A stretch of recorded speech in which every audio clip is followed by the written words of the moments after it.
नमस्कार. मार्गी UPSC prelim 21 हे जे मार्गीने नवीन सदर चालू केलं आहे प्रिलिम 21साठी, त्या अंतर्गत आपण पुन्हा नवीन 21 बीटच्या माध्यमातून आपण या ठिकाणी घेणार आहोत. तर आपली आजची पहिली बीट आहे BRICS. Brazil, Russia, India, China, South Africa या देशांची मिळून ही जी ब्रिक्स संघटना स्थापन झाली, त्या संघटनेचा जर आपण विचार करायला गेलं तर एकूण ग्लोबल GDPमध्ये 27% वाटा, एकंदरीतच जगातील लोकसंख्येमध्ये 42%, ग्लोबल ट्रेडमध्ये 18% वाटा, तर जी एकूण त्यांची लँड आहे जमीन तर ती 27%. अशा पद्धतीचं विस्तृत भौगोलिक जनसंख्यिक भांडवल असलेली ही संस्था कार्यरत आहे. तर या संस्थेतील जे सदस्य देश आहेत ते कोणत्या व्यासपीठावर सर्व देश एकाच संघटनेचे सदस्य आहेत ब्रिक्स सोडून, तर जी युनायटेड नेशन असेल, G20 असेल नाम आणि G77 या संस्थांमध्ये हे सर्व देश कॉमन आहेत. अशा पद्धतीचे आपल्याला प्रश्न विचारून झालेत की ह्या देशांचे कोणत्या व्यासपीठावर ते कॉमन सदस्य आहेत किंवा ते कोणत्या राष्ट्राचे ब्रिक्स सोडून सदस्य आहेत. तर अनुषंगानं प्रश्न आला तर हे आपल्याला माहीत असणं गरजेचं आहे. तर त्यांच्या आपल्याला साधारणतः 2015ला फोर्टिलेझा डिक्लेरेशन आणि 14ला ब्रिक्स समिटच्या संदर्भात प्रश्न येऊन गेलेले आहेत ब्रिक्सवर. तर या अनुषंगानं जी फोर्टिलेझा समिट झाली ती 2014ला ब्राझीलमध्ये, त्याच्याच अंतर्गत न्यू डेव्हलपमेंट बँक ही स्थापन करण्यात आली होती. मग आता ही न्यू डेव्हलपमेंट बँकचं हेडक्वार्टर हे शांघाय या ठिकाणी आहे. त्यानंतर यामध्ये जे शेअर होल्डिंग आहे, जे 5 देश आहेत त्यांना 20-20 या टक्क्याने त्यांची शेअर होल्डिंग असणार आहे आणि त्याचबरोबर मताधिकार बी त्यांना त्यानुसारच मिळणार आहेत. त्यांचं काम काय असणार आहे ह्या बँकेचं प्राधान्यानं, तर building the robust and diversified sustainable infrastructure project in order to fulfil the mandate of achieve strategic objective. जे त्या संस्थेचे स्ट्रॅटेजिक ऑब्जेक्टिव्ह आहेत ते फुलफिल होण्याच्या दृष्टीनं जे सस्टेनेबल प्रोजेक्ट निर्माण करायचे आहेत त्यांच्यासाठी ते फायनान्सिंग करण्याचं काम करण्यात आहेत. ज्या एमर्जिंग इकॉनॉमिक्स आहेत त्यांना त्या प्राधान्यानं फायनान्सिंग करणं हे या बँकेचं उद्दिष्ट असल्याचं पाहायला मिळतं. त्यानंतरनं पुढच्या 2 बँका आपण असेच याला पाहणार आहोत दुसरी बीटमध्ये. Asian development bank, Asian infrastructure investment bank या तुलनेतच आपण न्यू डेव्हलपमेंट बँक ह्या तिन्ही बँकांची तुलना करणार आहोत. एकंदरीत मेंबरचा स्तरावर जर विचार करायला गेलं तर न्यू डेव्हलपमेंट बँकेत 5 मेंबर आहेत. एशियन डेव्हलपमेंट बँकेचा विचार करायला गेलं तर 68 आहेत आणि एशियन इन्फ्रास्ट्रक्चर अँड इन्व्हेस्टमेंट बँकेत विचार करायला गेलं तर 103 मेंबर आहेत. त्यानंतर वोटिंग राईटचा विचार करायला गेलं तर न्यू डेव्हलपमेंट बँकमध्ये जे 5 सदस्य आहेत त्यांच्यात इक्वल आहे. एशियन डेव्हलपमेंट बँकेचा विचार करायला गेलं तर जपान, US, चायना आणि इंडिया म्हणजे भारताचा 4था नंबर आहे. अशा पद्धतीचे आपल्याला विचारू शकतात की भारताच्या त्यामध्ये वोटिंग राईट्स भारताला किती आहेत. तर त्यानंतर एशियन इन्फ्रास्ट्रक्चर इन्व्हेस्टमेंट बँकेमध्ये 26.6 हे चायनाला मिळालेले आहेत. हेडक्वार्टरच्या पातळीवर जर ह्या तिन्ही बँकांचा विचार करायला गेलं तर न्यू डेव्हलपमेंट बँक ही शांघाय या ठिकाणी आहे, तर एशियन इन्फ्रास्ट्रक्चर इन्व्हेस्टमेंट बँक ही बीजिंग चायना या ठिकाणी आहे. तर या ठिकाणी हेडक्वार्टरचा आपला घोळ होऊ शकतो, तो माहिती असणं गरजेचं आहे. एशियन डेव्हलपमेंट बँक ही मनीला फिलिपाईन्स येथे आहे. त्यांच्या क्रोनॉलॉजीचा विचार केला गेला संस्थेच्या स्थापनेचा तर AIIB ही 2016ची आहे, EDB 1966ची आणि न्यू डेव्हलपमेंट बँक ही 2014ची. तर आपल्याला 2019ला एशियन इन्व्हेस्टमेंट आणि इन्फ्रास्ट्रक्चर बँकेवर प्रश्न विचारून झालेला आहे. त्यानंतर 2007ला त्या अनुषंगानं मग ह्यांचे हेडक्वार्टर, त्यामध्ये असलेले शेअर होल्डिंग, स्थापना कधीची, ह्या गोष्टी आपल्याला माहिती असणं गरजेचं आहे. पुढची न्यूज आपली ज्ञानगंगा वाईल्ड लाईफ सँच्युरी संदर्भात आहे. सध्या महाराष्ट्रातील वाघांच्या भ्रमंती किंवा तो वाघ आहे तो त्या ह्यातनं दुसऱ्या वाईल्ड लाईफ सँच्युरीमध्ये प्रवेश केला, या अनुषंगाने ही चर्चेत आहे. तर ज्ञानगंगा वाईल्ड लाईफ सँच्युरीचा विचार करायला गेला तर ती महाराष्ट्रातील बुलढाणा या राज्यात आहे. तर ह्या ज्ञानगंगा ही रिव्हर या वाईल्ड लाईफ सँच्युरीमध्ये जाते. ती जी ज्ञानगंगा रिव्हर आहे ती ताप्ती या रिव्हरची उपनदी आहे. आपल्याला अशा पद्धतीनं तापी आणि ताप्ती यामध्ये कन्फ्युजन होऊन न देता या प्रश्नाकडे पाहणं गरजेचं आहे. त्यानंतर पुढची अशीच एक वाईल्ड लाईफ सँच्युरी आहे ती तिपेश्वर टायगर रिझर्व. तर तिपेश्वर टायगर रिझर्वचं वैशिष्ट्य म्हणजे त्याला ग्रीन ओअसिस असं देखील म्हटलं जातं. मग आपल्याला अशा पद्धतीचे प्रश्न आहे ह्या वर्षीच्या 2020च्याला विचारून झालेत. मग ते असे की टर्म्स देतात आणि ह्या संदर्भ कोणता आहे तर ग्रीन ओअसिस तिपेश्वर व्याघ्र प्रकल्प हा यवतमाळमध्ये आहे महाराष्ट्रातल्याच. तो पूर्णा, कृष्णा, भीमा, ताप्ती या नद्या ह्या अभयारण्यातनं जात असल्याचं पाहायला मिळतं. त्यामुळे टिपेश्वर आणि ज्ञानगंगा हे दोन्ही आपल्याला माहीत असणं गरजेचं आहे. त्यानंतर आपली चौथी बीट आहे नॅशनल इन्फ्रास्ट्रक्चर पाईपलाईन.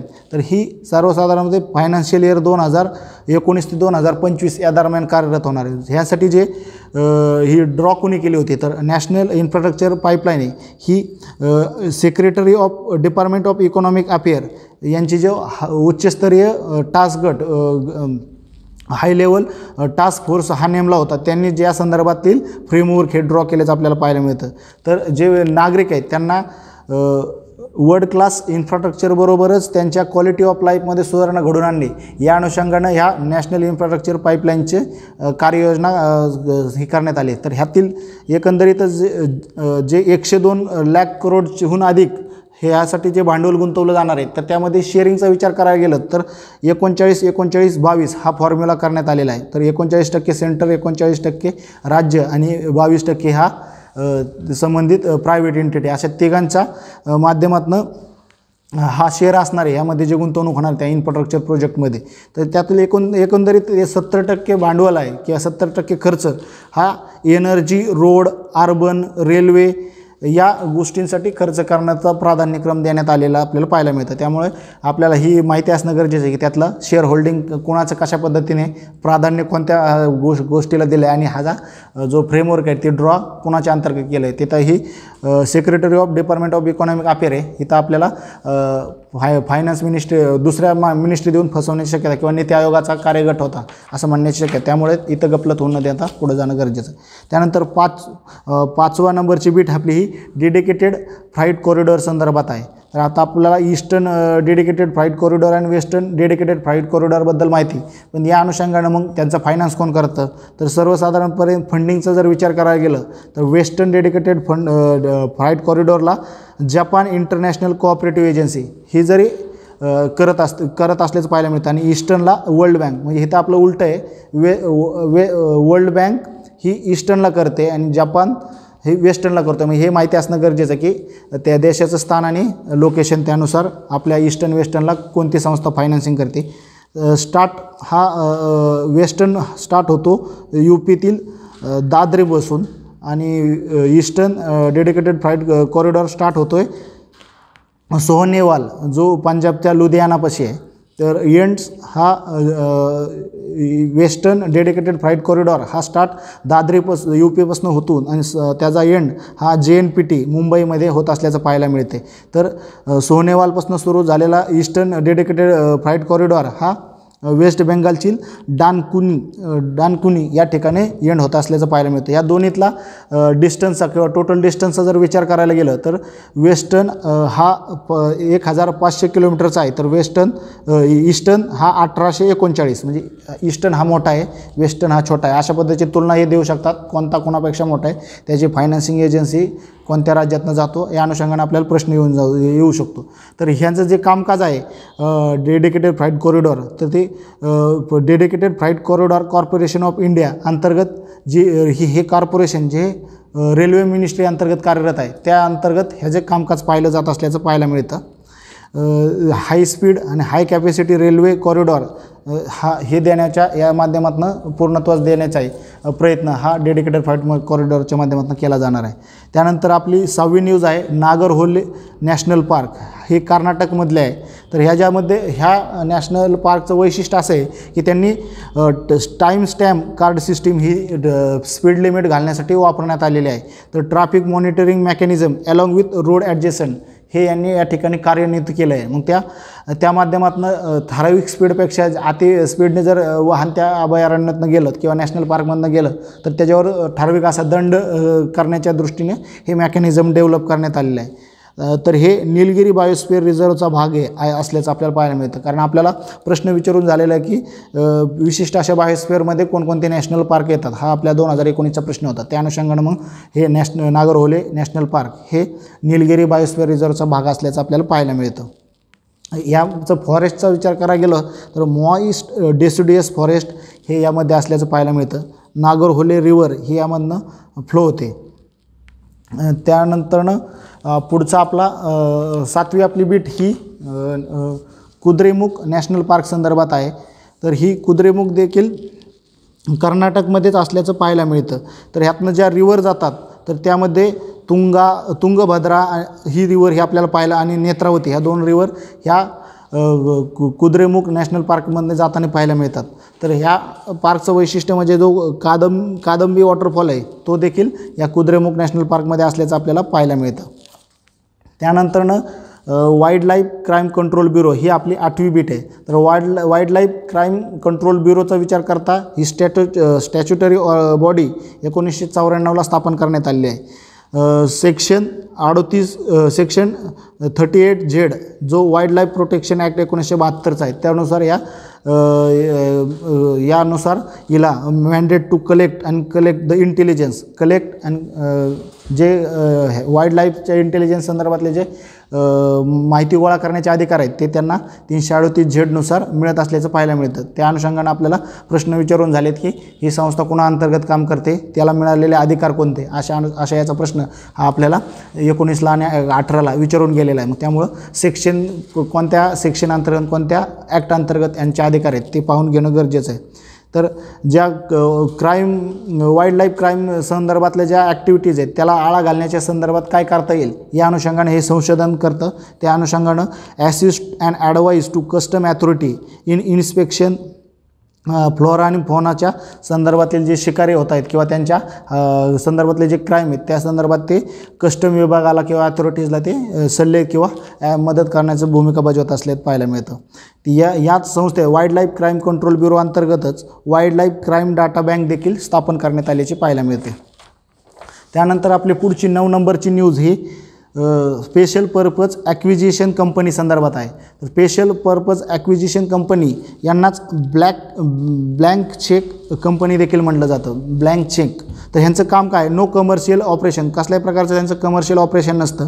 हे फॉर्म कशासाठी केले जातात, to raise the capital through the initial public offering. या इनिशियल पब्लिक ऑफरिंगमधनं कॅपिटल राईज करण्याच्या दृष्टीने ह्या स्थापन केल्या जातात. त्यांचं कसल्याही प्रकारचं कमर्शियल ऑपरेशन नसतं. पर्पज काय असतो यांचा, ॲक्वायरिंग द एक्झिस्टिंग कंपनी, म्हणजे ज्या अस्तित्वात असलेल्या कंपनी त्या ॲक्वायर करण्याच्या अनुषंगानं अशा पद्धतीच्या स्पेशल पर्पज ॲक्विजिशन कंपनी स्थापन करून त्या खरेदी करण्याच्या दृष्टीने ह्या काम करतात. कसल्याही प्रकारचं कमर्शियल काम नाही, फक्त ज्या इनिशियल पब्लिक ऑफरिंग आहे त्यामधनं निधी संकलित करून आपलं काम करण्याच्या दृष्टीनं ह्या काम करतात. याच अनुषंगानं दुसरी एक स्पेशल पर्पज व्हेकल ही एक टर्म आहे. तर ते आपल्याला इकॉनॉमिक्सच्या दृष्टीने विचार करायला गेला की अशा पद्धतीच्या टर्म्स विचारतात आणि पर्याय देऊन कोणती टर्म्स ह्या टर्मचं डिस्क्रिप्शन खाली दिलं आहे त्या अनुषंगाने ही आपल्याला चर्चा करणं गरजेचं आहे. स्पेशल पर्पज व्हेकल काय असतं, तर subsidiary created by parent company, म्हणजे पॅरेंट कंपनीनीच ही सबसिडियरी कंपनी स्थापन केली जाते आणि ही जे सर्व आर्थिक व्यवहार किंवा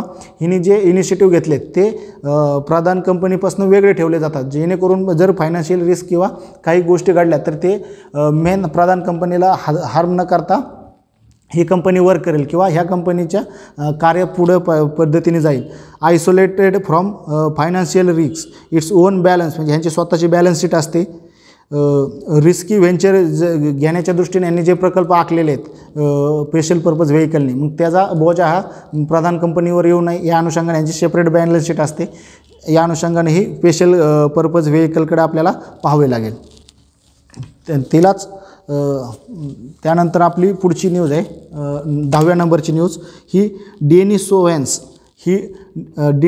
ह्या टर्म संदर्भात. तर डेनिसोव्हेन्स हे काय आहे, तर लेअँडर थर मानवाच्या काळातील ही दुसरी मानवी प्रजाती आहे. आपल्याला 2019ला याचा प्रश्न येऊन गेलेला आहे की ही अर्ली ह्युमन पेसिस कोणती आहे. तर या अनुषंगाने आपल्याला ही डेनिसोव्हेन्स हे माहीत असणं गरजेचं आहे. आता हे डेनिसोव्हेन्स प्रजातीच्या संदर्भातील अवशेष आपल्याला कुठं गावलेत, तर रशियातील अटलाई पर्वत आहे त्या भागात. मग आपल्याला अशा पद्धतीचे प्रश्न विचारून झाले की विशिष्ट असा पर्वत देऊन तो कोणत्या भागात आहे, कोणत्या देशात आहे. त्या अनुषंगानं मग आपल्याला अटलाई पर्वत रशिया माहीत असणं गरजेचं आहे. तो सेंट्रल ईस्ट आशियाचा भाग आहे आणि लेक कुचेरला हे देखील या पर्वतरांगेत असल्याचं पाहायला मिळतं. त्यानंतरनं पुढची आपली 11 नंबरची बीट ही ह्याच्या संदर्भात आहे, bureau of outreach and communication. तर आपल्याला माहिती आहे की स्वातंत्र्याचा अमृत महोत्सव या अनुषंगानं 75 आठवडे विविध कार्यक्रम राबवले जाणार आहेत.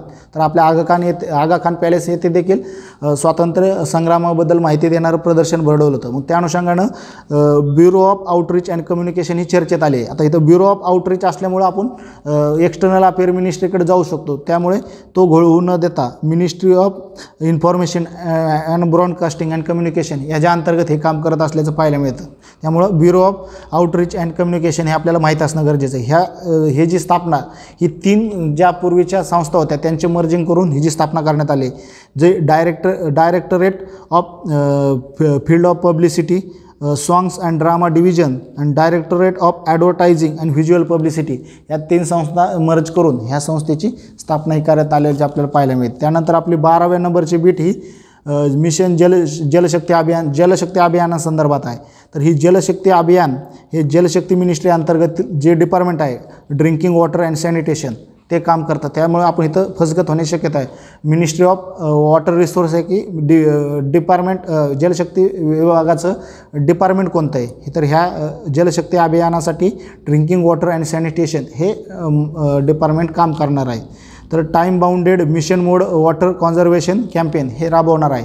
तर ह्या जलशक्ती अभियान राबवण्यासाठी जे जिल्हे दुष्काळी जिल्हे किंवा वॉटर ट्रेस डिस्ट्रिक्टची निवड करण्यात आली होती ती सेंट्रल ग्राउंड वॉटर बोर्डाच्या शिफारशीनुसार करण्यात आली होती. त्यांनी जे सर्वेक्षण केलं तर त्यानुसार critical or over exploited ground water district आहेत ते निवडले होते. त्यानुसार त्यांनी काम केलं होतं. तर मग सेंट्रल ग्राउंड वॉटर बोर्ड हे कोणा अंतर्गत काम करतं, तर ही subordinate office of department of water resource. म्हणजे जलशक्ती अभियान हे मिनिस्ट्री ऑफ जलशक्तीच्या अंतर्गत असलेले department of drinking water and sanitation अंतर्गत जरी असलं तरी सेंट्रल ग्राउंड वॉटर बोर्ड हे त्याच मंत्रालयाच्या डिपार्टमेंट ऑफ वॉटर रिसोर्स अंतर्गत काम करते. मग हे तर बी गपलत होऊन द्यायची नाही की ड्रिंकिंग वॉटर कोणतं आहे आणि वॉटर रिसोर्सेस मंत्रालयाअंतर्गत कोण काम करतं आहे. तर सेंट्रल ग्राउंड वॉटर बोर्ड आहे ते वॉटर रिसोर्स डिपार्टमेंट आहे जे मिशन मिनिस्ट्री ऑफ जलशक्तीचं डिपार्टमेंट ऑफ वॉटर रिसोर्स अंतर्गत ते काम करत असल्याचं पाहायला मिळतं. त्याचं हेडक्वार्टर हे आपल्याला भूजल भवन फरीदाबाद हरियाणात असल्याचं पाहायला मिळतं. याचा अनुषंगाने याची जी सामधर्म असलेली पुढची आपली बीट आहे 13 नंबरची सेंट्रल ग्राउंड वॉटर ॲथॉरिटी. तर आता आपण वरती बघितलं सेंट्रल ग्राउंड वॉटर बोर्ड होतं, आता आपण पाहतोय सेंट्रल ग्राउंड वॉटर ॲथॉरिटी. ही ॲथॉरिटी कॉन्स्टिट्यूट कशा अंतर्गत करण्यात आलेली आहे, तर section 3 of environment protection act 1986 अंतर्गत ही कॉन्स्टिट्यूट करण्यात आलेली आहे. तर ह्याचं रेग्युलेट काय करते, तर regulate and control management of ground water संदर्भात रेग्युलेट अँड कंट्रोलच्या ज्या हे असतील बाबी असतील या संदर्भात ते काम करत असल्याचं पाहायला मिळतं.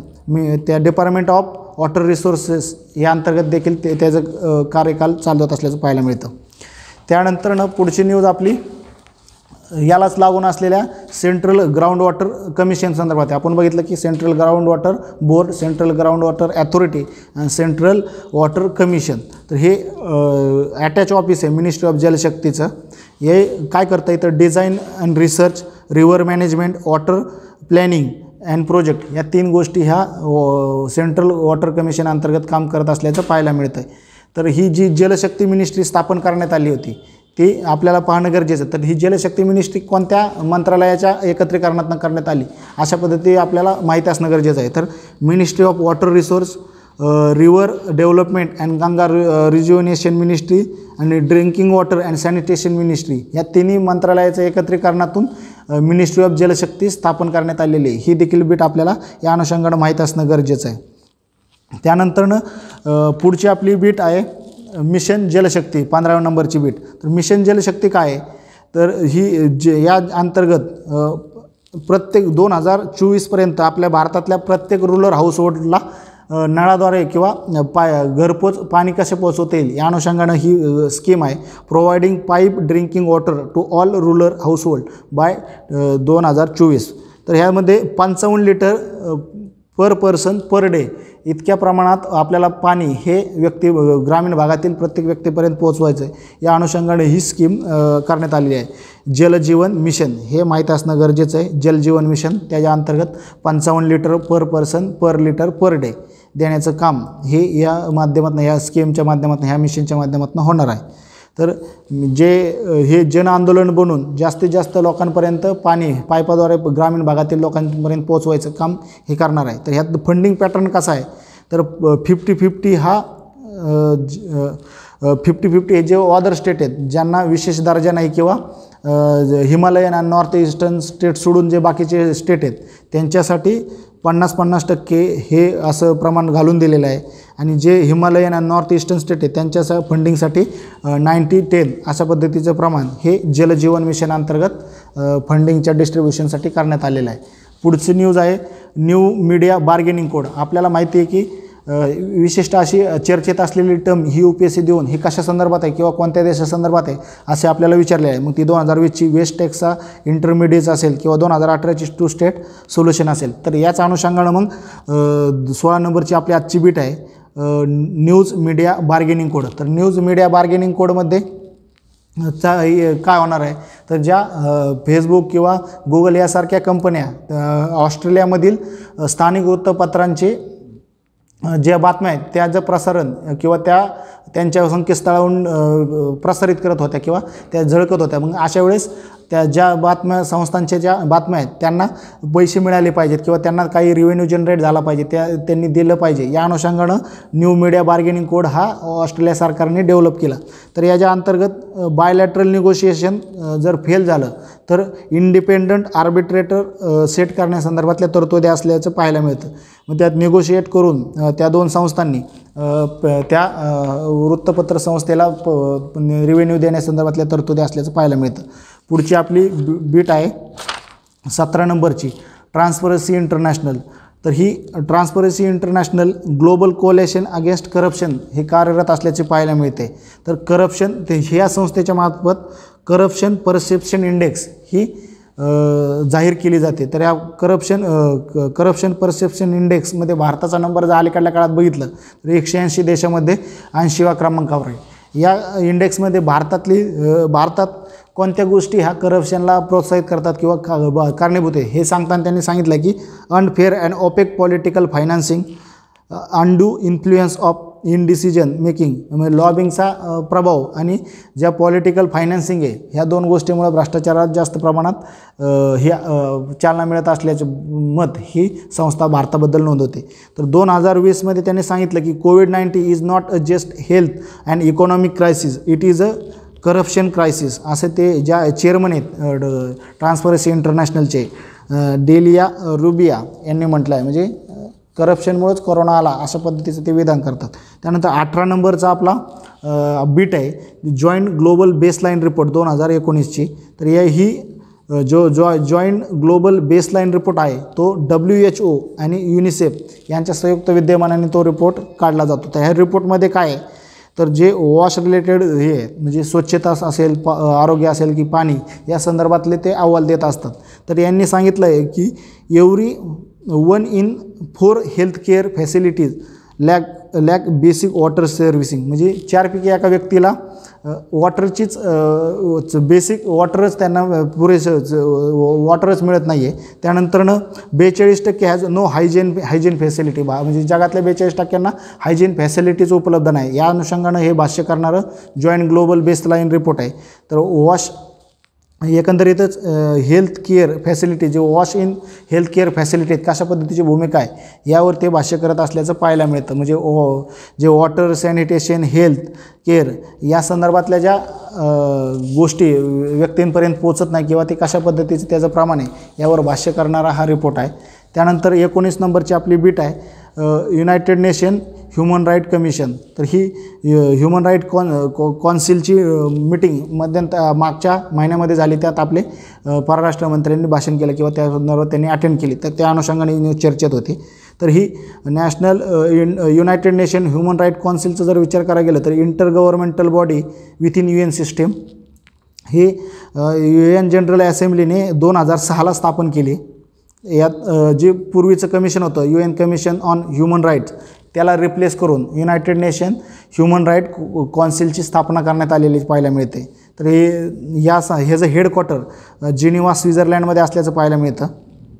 ही कॉन्सिल आहे 47 मेंबर स्टेट एकत्र येऊन ज्या 47 मेंबर स्टेटनी मिळून ही कॉन्सिल बनते. युनायटेड नेशनची जनरल असेंब्ली या संदर्भातील निवड करत असल्याचं पाहायला मिळतं. रिइलेक्शनसाठी ते जो प्रतिनिधी असतो 47 मेंबर कॉन्सिलमध्ये तो इलेक्टेड नसतो. सध्या भारत हा या संस्थेचा मेंबर आहे, त्यामुळे आपल्याला ही माहीत असणं गरजेचं आहे.